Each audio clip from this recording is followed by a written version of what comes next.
வணக்கம். கற்பது தமிழ் நிகழ்வுக்காக, குரலின் குரல் பகுதிக்காக திங்கள் முதல் வெள்ளி வரை தினந்தோறும் இதே நேரத்திலே உங்களை சந்திக்கிறோம். இந்த காலத்தில் விருந்து வைக்கிறது, விருந்தினரை உபசரிக்கிறது, இதெல்லாம் ரொம்ப வித்தியாசமாக இருக்குது. வள்ளுவர்கிட்ட ஒருத்தர் போய் கேட்குறார், எங்கே பணம் அதிகமாக இருக்கோ அவங்கள தான் விருந்துக்கு கூப்பிடுறோம், அவங்கள தான் உபசரிக்கிறோம். ஏன்னா அதில் ஒரு பண்டமாற்று இருக்குது, அதில் ஒரு வணிகம் இருக்குது. நான் விருந்து வைக்கிறேன், எனக்கு நீங்கள் இதை செஞ்சு கொடுங்க அப்படிங்கிற ஒரு மறைமுக வேண்டுதல் அதில் இருக்குது. அன்பு, காதல், பாசம் இதெல்லாம் காணாமல் போயிட்டுருக்கு. அப்போது சரியா இதுதானே யதார்த்தம் அப்படின்னு நமக்கு தெரியுது. வள்ளுவர் ஆனால் அதை ஒத்துக்கலை. என்ன சொல்கிறார் அப்படின்னா, இருந்து ஓம்பி இல் வாழ்வது எல்லாம் விருந்தோம்பி வேளாண்மை செய்தல் பொருட்டு. இருந்து, உயிரோட இருந்து, ஓம்பி பணத்தை சம்பாதிச்சு பாதுகாத்து, இல் வாழ்வதெல்லாம் இந்த இல்லற வாழ்க்கையை மேற்கொள்ளுவது, குடும்ப வாழ்க்கையில் இருப்பது எல்லாமே எதுக்கு? விருந்தோம்பி வேளாண்மை செய்தல் பொருட்டு. வேளாண்மை அப்படிங்கிறதுக்கு அர்த்தம் பல பேர் விவசாயம் நினச்சிட்ருக்கோம். அப்படி இல்லை. பிரதி உபகாரத்தை எதிர்பார்க்காமல், கை மாறு எதிர்பார்க்காமல், பதிலுக்கு உதவியை எதிர்பார்க்காமல் மற்றவருக்கு உதவி செய்வதை சந்தோஷமாக மகிழ்ச்சியாக செய்வதற்கு பெயர்தான் வேளாண்மை. அப்படி செய்கிறவர்கள் விவசாயிகள் அப்படின்னாரு வள்ளுவர். இந்த காலத்தில் இதெல்லாம் முடியுமா? முடியணும். ஏன் முடியணும்? அதில் கூட ஒன்று யோசித்து பாருங்க. நம்ம யாருக்காவது செஞ்சோம் தானே நமக்கு 4 பேர் செய்வாங்க. இப்போ நம்ம கேட்டிருப்போம், எங்கே போகிறீங்க? சென்னைக்கு போகிறேன். எங்கே தங்க போகிறீங்க? விடுதியில் தான். ஏன் உறவினர்கள்லாம் யாரும் இல்லையா? இருக்காங்க நிறைய பேர். அவங்க வீட்டில் எல்லாம் போய் தங்கினா நல்லா இருக்காது. ஏன் வீடு அவங்களுக்கு ரொம்ப சிறுசா? இல்லை, வீடெல்லாம் பெரிய வீடு தான், இருந்தாலும் நல்லா இருக்காதுன்னு எங்கள் அம்மா சொல்கிறாங்க, எங்கள் அப்பா சொல்கிறாரு. ஏங்க நல்லா இருக்காது? உறவினர்கள் வீடு தங்கக்கூடாதுன்னு அம்மா அப்பா சொல்லி அனுப்புகிறாங்க. ஏன் நல்லா இருக்காதான்? ஏன்? மனசு சிறியதாக குறுகலாக இருக்கிறது. சின்ன சின்ன சண்டைகளை பெரிதாக ஆக்கி கொண்டு, சின்ன சின்ன தவறுகளை பெரிதாக பூத கண்ணாடி போட்டு பார்த்து கொண்டு நாம் உறவுகளை தள்ளி வைக்கிறோம்.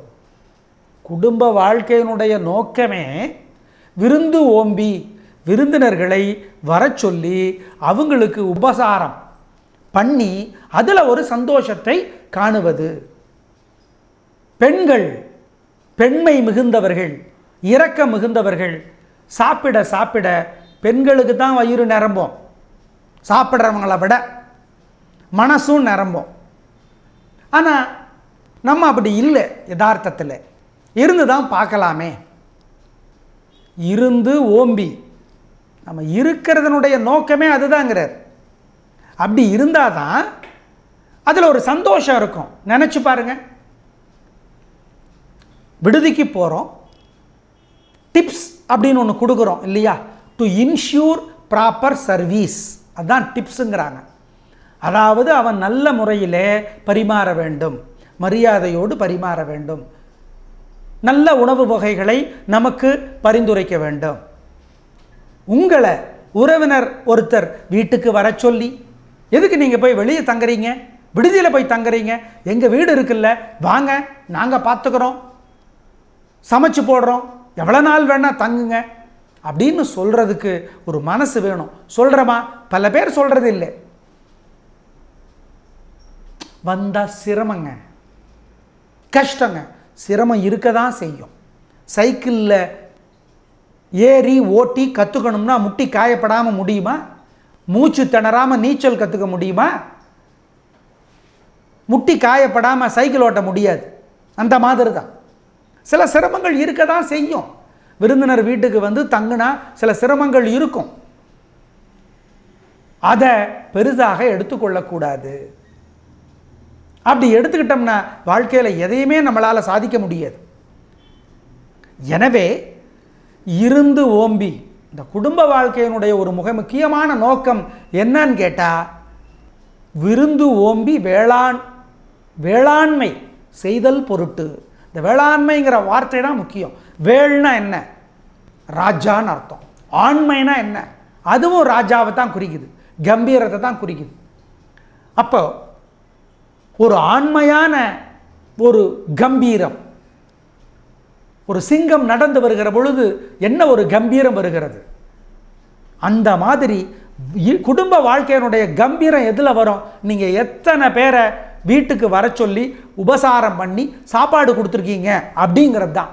இப்போ நீங்கள் நினச்சி பாருங்கள், இந்த மாதத்தில் உங்கள் வீட்டுக்கு எத்தனை பேர் வந்தாங்க, எத்தனை பேர் தங்குனாங்க, உங்கள் உறவினர்கள் நண்பர்கள் எத்தனை பேருக்கு சாப்பாடு கொடுத்தீங்க? ஒருத்தருமே இல்லையா? வள்ளுவர் சொல்கிறாரு, உங்கள் குடும்ப வாழ்க்கையே வேஸ்ட்டுங்கிறார். ஆமாம், ஒண்டி குடித்தனம் அப்படின்னு கூட சொல்லுவாங்க. ஒரு பொதுவான இடம் இருக்கும், அந்த இடத்த சுற்றி 4-5 குடும்பங்கள் வாழும், அதுவும் செதஞ்சு போச்சு. ஏன்? மனசு குறுகி போச்சு, வேற என்ன? இருந்தோம்பி இல் வாழ்வது எல்லாம் விருந்தோம்பி வேளாண்மை செய்தற் பொருட்டு. அதுலேயும் சொல்லிடுறாங்க, சார் விருந்தும் மருந்தும் 3 நாள். இப்போல்லாம் 3 நாளைக்கு மேலே தங்கிறது இல்லை. அந்த 3 நாளாவது நல்லா பார்த்துக்கணுமா இல்லையா? 3 வேளை கூட நல்லா பார்த்துக்கிறது இல்லையே, 3 மணி நேரம் கூட நல்லா பார்த்துக்கிறது இல்லை. ஆமாம், அப்படி பண்ணலாமா? அப்படி நீங்கள் பண்ணினீங்கன்னா அப்போ உங்களுக்கும் யாரும் பண்ண மாட்டாங்க, அதை புரிஞ்சுக்கோ. எனவே இருந்தோம்பி இல்வாழ்வது எல்லாம் விருந்தோம்பி வேளாண்மை செய்தல் பொருட்டு. புரிந்து கொள்ளுங்கள். இனிமேல் உங்கள் வீட்டிற்கு நிறைய விருந்தினர்கள் அடிக்கடி வர வேண்டும். ஆமாம் சார், உங்கள் வீட்டுக்கு வந்துடலாமா? தாராளமாக வாங்க.